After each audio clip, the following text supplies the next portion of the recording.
The IG has moved to defend the housing allowance paid to police officers to search for houses among civilians, with the payout factored in the December salaries to facilitate officers moving out of free government houses.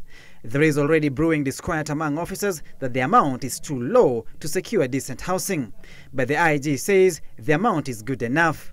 And we believe we should be able to get decent accommodation for our officers with that kind of money.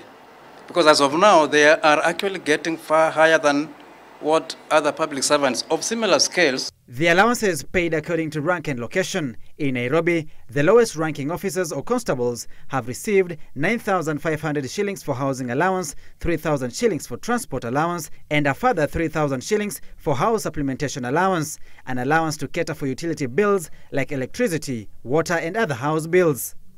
Police corporals in Nairobi, one rank higher than constables, are receiving 9,000 shillings in housing allowance and 1,000 more in commuter allowance, while the house supplementation allowance stands at 5,000 shillings.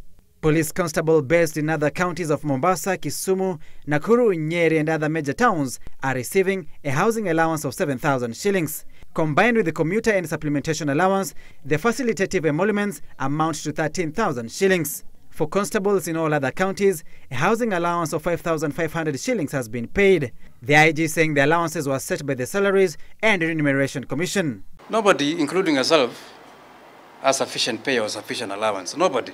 Ama unatosheka na hilo unalipwa. So ungependa uongezewe.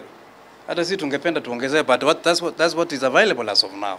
In the initial plan that had been announced in September, police constables in Nairobi were to be paid 18,124 shillings as housing allowance. Their counterparts in the second cluster counties and towns were to be paid over 13,000 shillings, while all others were to be paid 8,124 shillings. Sam Citizen TV, Nairobi.